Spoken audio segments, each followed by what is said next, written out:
माजी उपमुख्यमंत्र्यांच्या घरात फूट, भावानं धरली भाजपची वाट, शरद पवार गटाला मोठा धक्का बसलेला आहे. आगामी स्थानिक स्वराज्य संस्थांच्या निवडणुकीच्या पार्श्वभूमीवर राज्यातील राजकीय घडामोडींना वेग आलेला आहे.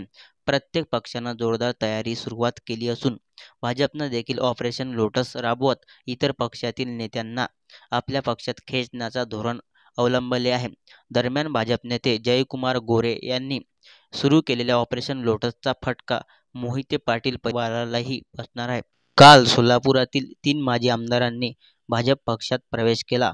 याच पार्श्वभूमीवर अकलूज येथील माने पाटील परिवाराने राज्याचे मुख्यमंत्री देवेंद्र फडणवीस यांची भेट घेतली. या भेटीत भाजप प्रवेशासंदर्भात चर्चा झाल्याची माहिती समोर आली आहे.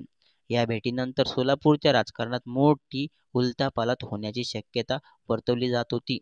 आगामी स्थानिक स्वराज्य संस्थांच्या निवडणुकांच्या पार्श्वभूमीवर माजी उपमुख्यमंत्री विजयसिंह मोहिते पाटील यांच्या घरात मोठी फूट पडली.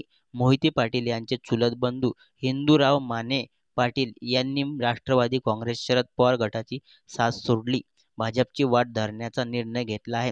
ऐन निवडणुकीच्या तोंडावर मोहिते पाटील यांना मोठा धक्का बसला असे मानले जात आहे. नुकतेच माने पाटील यांच्या कुटुंबाने मुख्यमंत्री देवेंद्र फडणवीस यांची भेट घेतली. या भेटीत पक्ष प्रवेशाबाबत चर्चा झाली माहिती आली आहे.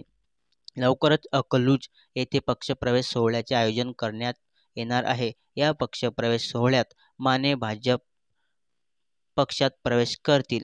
अशी पक्षप्रवेशामुळे सोलापुरात भाजपची आणखी एक ताकद वाढलेली आहे. तुम्ही आमच्या चॅनलवर नवीन असेल तर चॅनलला सबस्क्राईब करा.